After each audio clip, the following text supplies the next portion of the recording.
2009 seria o ano da crise, mas acabou se tornando o ano da sustentabilidade.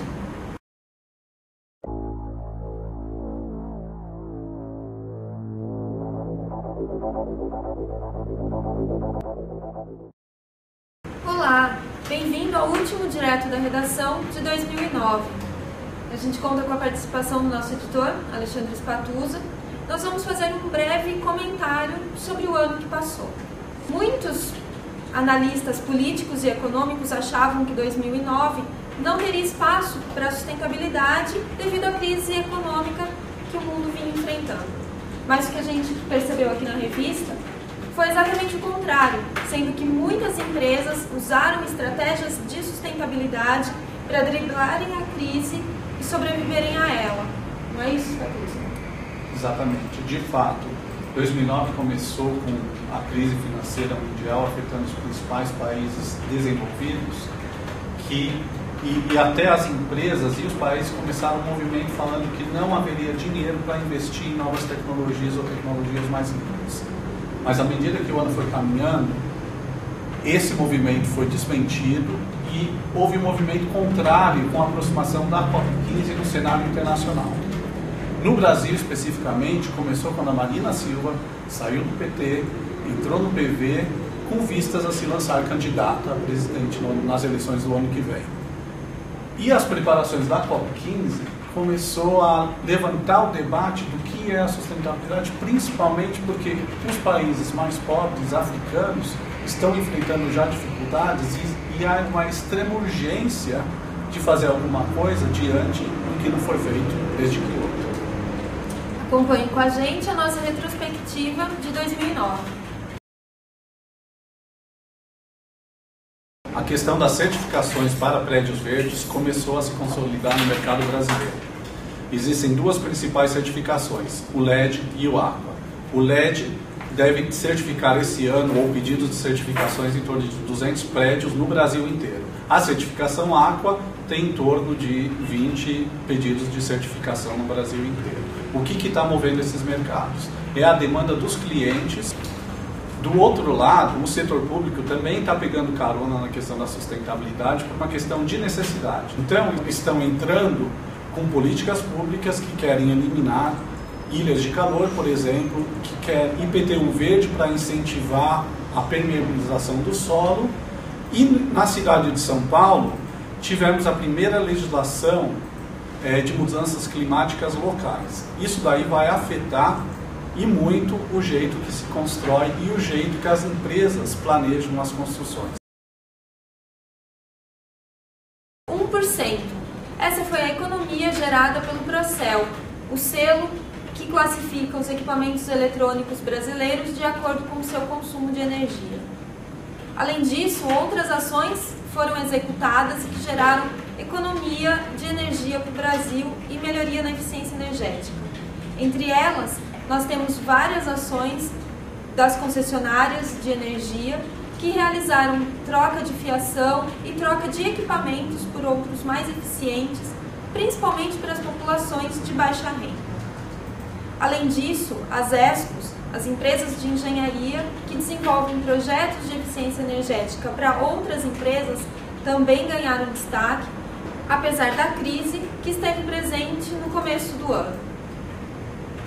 Um outro fato relevante que aconteceu no Brasil há cerca de um mês e meio atrás foi a queda na transmissão de energia em Itaipu, que deixou 18 estados brasileiros no escuro por várias horas. O famoso apagão, independente das suas causas, poderia ter sido evitado se outras formas de geração de energia fossem comuns no Brasil. Isso está começando a ser discutido no país através das smart grids ou das redes inteligentes. A eficiência energética também esteve em pauta na Conferência do Clima, na COP15, e se mostrou uma grande estratégia para a redução de emissão de gases de efeito estufa. 2009 foi o ano em que a sociedade brasileira começou a olhar para os resíduos sólidos como uma matéria-prima, ou seja, como material que tem valor dentro da economia.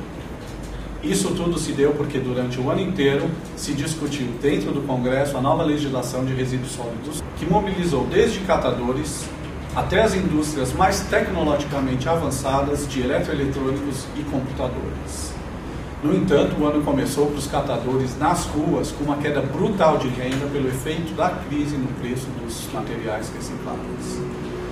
Ao longo do ano, esses preços foram se recuperando. Isso se deu não só porque o Brasil saiu da crise mais cedo do que os outros e o consumo começou a aumentar, mas também porque a sociedade brasileira começou a perceber que o uso desses materiais é importante para uma economia que busca a eficiência produtiva. 2009 também foi o ano do início da luta pela sobrevivência do plástico.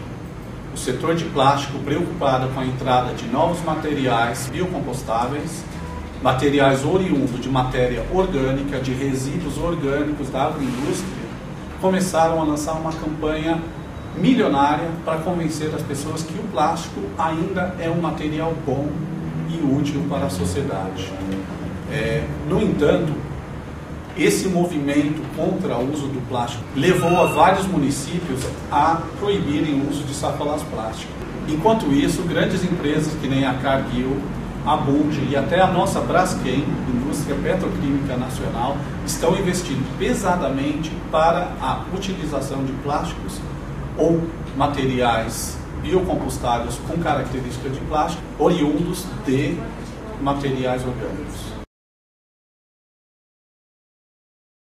O ano começou com cortes nos orçamentos de ciência e tecnologia de muitas empresas, governos estaduais e até do governo federal. Mas mesmo assim, muitos estados conseguiram consolidar suas políticas de inovação baseado na Lei do Bem, na Lei de Inovação e nas ações do PAC da Ciência do governo federal, que visaram aproximar universidades e pesquisadores em prol de novas tecnologias.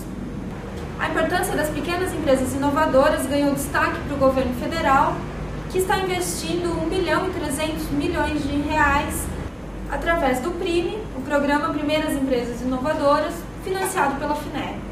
A Confederação Nacional das Indústrias, a CNI, também percebeu que as tecnologias sustentáveis poderiam dar um grande impulso ao desenvolvimento brasileiro e reconheceu a sustentabilidade como um fator estratégico no desenvolvimento do país. Também percebeu que a inovação aberta pode gerar muitos benefícios, tanto para universidades quanto para as empresas. Todo mundo percebeu que 2009 foi o ano em que as redes sociais tiveram um grande boom. Twitter, Facebook, Orkut, todos foram muito acessados durante o ano inteiro. E o que nós percebemos foi que a inovação aberta pode ganhar um grande destaque e crescer juntamente com essas redes sociais. 2009 também foi o ano da revista Sustentabilidade, ano em que pudemos consolidar nossa atuação nas discussões sobre novas tecnologias e sustentabilidade e fomentar o debate entre poder público, iniciativa privada e sociedade civil nesse contexto.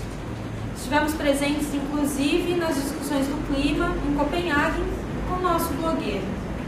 Spatuza, o que a gente pode esperar para 2010? Bom, em 2010 nós vamos estar no México na COP16. Por quê? Porque em 2010 vai acontecer uma consolidação do debate da transição para uma economia de baixa densidade de carbono. E nisso a revista Sustentabilidade vai continuar a acompanhar o desenvolvimento tecnológico para que isso aconteça. Nós vamos ver ao longo de 2010 uma acirração da disputa entre o mundo desenvolvido e o mundo em desenvolvimento por recursos financeiros para implementar essas novas tecnologias. Isso demonstra que a indústria de clean tech, ou seja, a indústria que vai financiar isso através de fundos privados, vai crescer, inclusive no Brasil, começando pelo investimento em biocombustíveis. E vai se firmar ao longo de 2010, vai ser exatamente qual vai ser o papel do governo, qual é o papel do Estado nessa transição da nossa sociedade para uma economia de baixo carbono. Como é que o governo vai financiar, como é que o governo vai regulamentar, como é que o governo vai tomar a liderança ou não dessas mudanças para que a maioria da população possa sair do risco das mudanças climáticas e do risco do sofrimento, da pobreza, para um lugar mais seguro, através da implementação de novas visões do mundo, inclusive de políticas públicas, do jeito que as empresas atuam e do jeito que nós mesmos nos comportamos. Bom, Spatuza, em 2010 nós continuaremos aqui fomentando as discussões sobre novas tecnologias e sustentabilidade. A sua participação é muito importante para nós. Nós somos Fernanda Dalla Costa e Alexandre Spatuza e desejamos a você um bom final de ano e continue com suas atitudes sustentáveis nessas festas. Até 2010.